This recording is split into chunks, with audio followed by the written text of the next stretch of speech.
Hi friends, Neerja Telugu videos కి స్వాగతం. ఇప్పుడు మనకి సెప్టెంబర్ నెల జరుగుతుంది కదండి. అంటే మనకి వర్షాకాలం స్టార్ట్ అయినట్టే. ఈ సీజన్ లో మనందరం జలుబు, జ్వరం, దగ్గుతో బాధపడుతూ ఉంటాం కదా. వాటన్నిటికీ రిలీఫ్ ఇవ్వటం కోసం నేను ఈ రోజు వీడియోలో కషాయం తయారు చేయబోతున్నానండి. మరి ఈ కషాయాన్ని తయారు చేసుకోవడానికి కావలసిన ఇంగ్రీడియంట్స్ ఏమిటో ఒకసారి చూసేద్దామా. తులసి ఆకులు, కచ్చాపచ్చాగా నూరుకున్న అల్లం, జీలకర్ర, చెక్క, లవంగ మొగ్గలు, తేనె, మిరియాల పొడి, వాము పొడి, ఉప్పు, పసుపు. నెక్స్ట్ మనం కషాయాన్ని ఎలా తయారు చేసుకోవాలో చూద్దామా.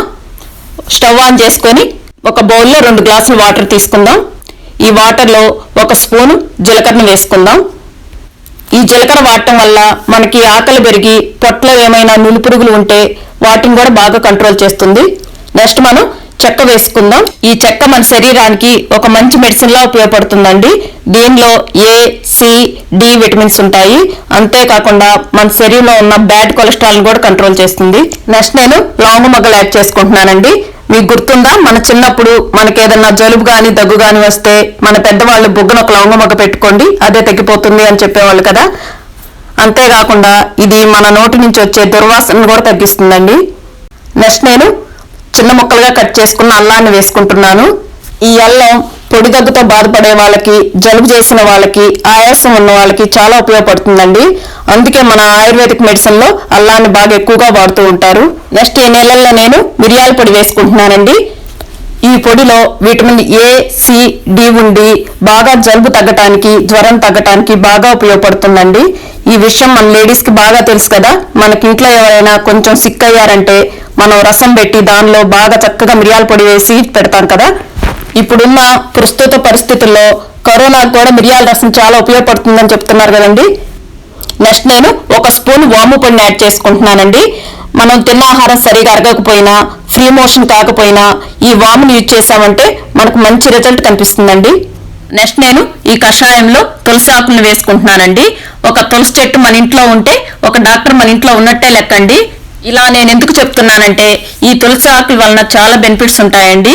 ఈ ఆకు వాడటం వల్ల జలుబు, దగ్గు, ఆస్తమా, గ్యాస్ ట్రబుల్, నోటి నుంచి వచ్చే దుర్వాసన ఇలాంటి ఎన్నో రోగాలని నివారించుకోవచ్చండి.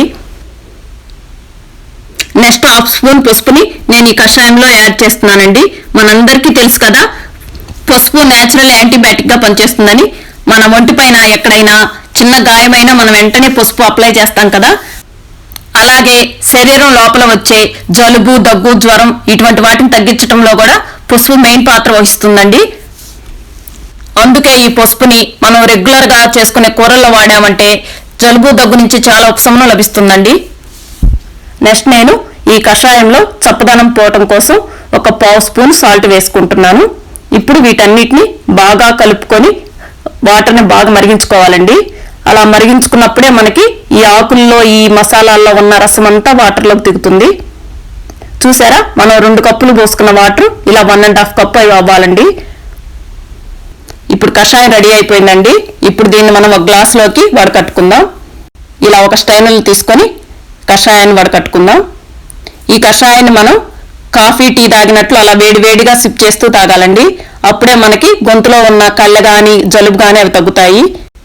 చివరిగా ఈ కషాయంలో మనం 1 స్పూను తేనె యాడ్ చేసుకున్నామండి. ఇలా తేనె యాడ్ చేసుకోవటం వల్ల కషాయంలో ఉన్న ఘాటు తగ్గి మనం ఈజీగా తాగగలుగుతాము. ఫ్రెండ్స్, ఇన్ని ఔషధ గుణాలున్న కషాయాన్ని మీరు మీ ఇంట్లో తయారు చేసుకొని సీజన్ వైజ్ గా వచ్చే జలుబు, దగ్గు, జ్వరం నుండి ఉపశమనం పొందుతారని ఆశిస్తూ థ్యాంక్ యూ ఫర్ వాచింగ్.